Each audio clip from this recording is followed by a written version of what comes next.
3 ദിവസത്തെ കസ്റ്റഡിയിൽ വിട്ടിരിക്കുകയാണ്. രാഹുൽ മാങ്കൂട്ടത്തിലിനെ മൂന്നാമത്തെ ബലാത്സംഗ പരാതിയിൽ 3 ദിവസം പോലീസ് കസ്റ്റഡിയിൽ വിട്ടിരിക്കുകയാണ്. പ്രോസിക്യൂഷന്റെ ആവശ്യം കോടതി അംഗീകരിച്ചിരിക്കുന്നു. തിരുവല്ല കോടതി രാഹുൽ മാങ്കൂട്ടത്തിലിനെ 3 ദിവസം കസ്റ്റഡിയിൽ വിട്ടിരിക്കുകയാണ്. എന്തുകൊണ്ട് കസ്റ്റഡിയിൽ വിടരുതെന്ന പ്രതിഭാഗത്തിന്റെ വാദം തള്ളിക്കൊണ്ട് ഇപ്പോൾ രാഹുൽ മാങ്കൂട്ടത്തിൽ MLA മൂന്നാമത്തെ ബലാത്സംഗ പരാതിയിൽ 3 ദിവസം കസ്റ്റഡിയിൽ വിട്ടു. അത് മാത്രമല്ല, ജാമ്യാപേക്ഷ ഇന്ന് പരിഗണിക്കുന്നില്ല. ജാമ്യാപേക്ഷ ഇനി 16-ാം തീയതി ആയിരിക്കും. അതായത് 3 ദിവസം കഴിഞ്ഞായിരിക്കും കസ്റ്റഡിയിൽ 3 ദിവസം വിടുന്നു. അത് കഴിഞ്ഞ് 3 ദിവസം കഴിഞ്ഞാണ് 16-ാം തീയതി ആയിരിക്കും രാഹുലിനെ ജാമ്യാപേക്ഷ കോടതി പരിഗണിക്കുക. നിർണായക നീക്കം കോടതിയുടെ ഭാഗത്തു നിന്ന് വരികയാണ്. പോലീസ് കസ്റ്റഡിയിലേക്ക് പോവുകയാണ് പാലക്കാട് MLA. പോലീസ് കസ്റ്റഡിയിൽ മൂന്നാമത്തെ ബലാത്സംഗ പരാതിയിൽ അറസ്റ്റിലായ രാഹുൽ മാങ്കൂട്ടത്തിൽ ഇപ്പോൾ പോലീസ് കസ്റ്റഡിയിലേക്ക് 3 ദിവസം പോലീസ് കസ്റ്റഡിയിലാണ്. അത് കഴിഞ്ഞ് മാത്രമേ രാഹുലിന്റെ ജാമ്യാപേക്ഷ കോടതി ഇനി പരിഗണിക്കുകയുള്ളൂ. പ്രോസിക്യൂഷൻ മുന്നോട്ട് വെച്ച വാദങ്ങൾ കോടതി അംഗീകരിക്കുകയാണ്. അതായത് തെളിവുകൾ ശേഖരിക്കേണ്ടതുണ്ട്. പാലക്കാട് അടക്കം പോയി തെളിവുകൾ ശേഖരിക്കേണ്ടതുണ്ട്. ഡിജിറ്റൽ ഉപകരണങ്ങളിൽ നിന്ന് തെളിവുകൾ ശേഖരിക്കേണ്ടതുണ്ട്. ഈ വാദം കോടതി അംഗീകരിക്കുന്നു. കസ്റ്റഡി അപേക്ഷ അനുവദിക്കുന്നു. 3 ദിവസം കസ്റ്റഡിയിലേക്ക് പോവുകയാണ് പാലക്കാട്ടെ MLA രാഹുൽ മാങ്കൂട്ടത്തിൽ. ഒന്നാമത്തെ പരാതിയിൽ അറസ്റ്റ് തടഞ്ഞിരുന്നു. രണ്ടാമത്തെ പരാതിയിൽ ജാമ്യം കിട്ടിയിരുന്നു. മൂന്നാമത്തെ പരാതിയിൽ അതിൽ ഇപ്പോൾ SIT കസ്റ്റഡിയിലേക്ക് പോവുകയാണ് പാലക്കാട് MLA രാഹുൽ മാങ്കൂട്ടത്തിൽ. 3 ദിവസം കഴിഞ്ഞ് 16-ാം തീയതി മാത്രമേ രാഹുലിന്റെ ജാമ്യാപേക്ഷ പരിഗണിക്കുകയുള്ളൂ. രാഹുൽ പല വാദങ്ങളും കോടതിയിൽ ഉന്നയിക്കാൻ ശ്രമിച്ചു. പക വീട്ടിലാണ്.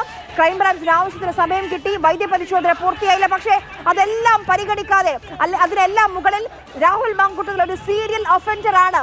ഇത് ആദ്യത്തെ പരാതിയല്ല. സമാന രീതിയിലുള്ള 3 പരാതികൾ ഇപ്പോൾ പൊതുജന സമക്ഷമുണ്ട്, കോടതിക്ക് മുന്നിലുണ്ട്. എല്ലാത്തിലും ഒരേ പാറ്റേൺ ആണ്. അപ്പോൾ സീരിയൽ ഒഫൻഡർ ആണ്. അതിജീവിതകളെ സംബന്ധിച്ച് രാഹുൽ പുറത്തിറങ്ങുന്നത് അവരുടെ ജീവൻ പോലും ഭീഷണിയാണെന്ന വാദങ്ങളുണ്ട്.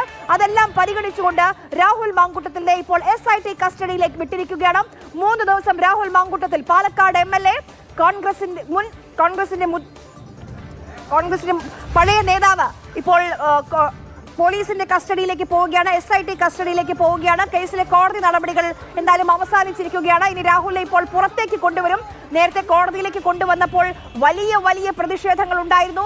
ചീമുട്ടയേറടക്കം ഉണ്ടായിരുന്നു.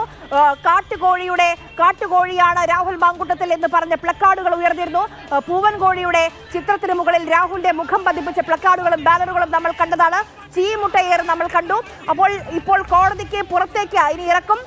SIT കസ്റ്റഡിയിലേക്ക് വിടുമ്പോൾ ഇത് മാത്രമല്ല, ഒരു MLA ആണ്. ഒരു MLA കൊണ്ട് ഇനി തെളിവെടുക്കാനൊക്കെ കൊണ്ടുപോകേണ്ടതുണ്ട്. ഈ പീഡനം നടന്നു എന്ന് പറയുന്ന തിരുവല്ലയിലെ ലോഡ്ജിലേക്കൊക്കെ രാഹുൽ മാങ്കൂട്ടത്തിലെ തെളിവെടുപ്പിന് വേണ്ടി കൊണ്ടുപോകേണ്ടി വരും. അപ്പോൾ എന്തായിരിക്കും നടക്കുക? ഏത് രീതിയിലുള്ള പ്രതിഷേധമായിരിക്കും കേരളം ഇനി കാണാൻ പോവുക എന്നുള്ളതാണ് അറിയില്ല. എന്തായാലും രാഹുൽ മാങ്കൂട്ടത്തിലെ പ്രതികരണം ഒരുപക്ഷെ മാധ്യമങ്ങളോട് സംസാരിക്കുമോ എന്നറിയില്ല.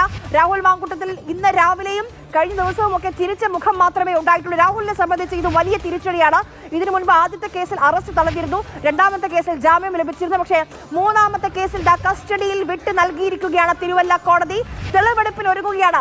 അതാണ് കേരളത്തിലെ ഒരു MLA ബലാത്സംഗ പരാതിയിൽ, പീഡന പരാതിയിൽ രാഹുൽ മാങ്കൂട്ടത്തിലെ തെളിവെടുപ്പിന് കൊണ്ടുപോകും. തിരുവല്ലയിൽ പരാതിക്കാരി പറഞ്ഞത് 2024 ഏപ്രിൽ 8-ന് തിരുവല്ലയിലെ ഒരു ഹോട്ടലിൽ വെച്ച് തന്നെ അതിക്രൂരമായി പീഡിപ്പിച്ചു എന്നാണ്. ആ തിരുവല്ലയിലെ ഹോട്ടലിലേക്ക് ഒരു MLA, കേരളത്തിലെ നിയമസഭാംഗമായ ഒരു MLA തെളിവെടുപ്പിന് വേണ്ടി കൊണ്ടുപോകേണ്ടി വരും.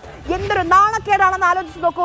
ഈ നിമിഷവും കേരളത്തിന്റെ ജനപ്രതിനിധിയാണ് രാഹുൽ മാങ്കൂട്ടത്തിൽ എന്നുള്ളത്. എന്തായാലും തെളിവെടുപ്പ് SIT സംബന്ധിച്ച് വളരെ നിർണായകമാണ്. 3 ദിവസം, ആ 3 ദിവസത്തിൽ പരമാവധി ശേഖരിക്കാൻ കഴിയുന്ന തെളിവുകളെല്ലാം ശേഖരിക്കാൻ തന്നെയായിരിക്കും SITയുടെ തീരുമാനം. തെളിവെടുപ്പിൽ SIT ഒരുങ്ങുകയാണ്. തിരുവല്ലയിലേക്ക് കൊണ്ടുപോകേണ്ടതുണ്ട്. രാഹുലിന്റെ ഫോൺ അടക്കമുള്ള ഇലക്ട്രോണിക് ഗാഡ്ജറ്റുകൾ അത് ശേഖരിക്കേണ്ടതുണ്ട്. 3-ാം പീഡന പരാതിയിൽ SIT കസ്റ്റഡിയിലാവുകയാണ് രാഹുൽ മാങ്കൂട്ടത്തിൽ. രാഹുലിന്റെ ജാമ്യാപേക്ഷ ഇന്ന് കോടതി പരിഗണിച്ചില്ല.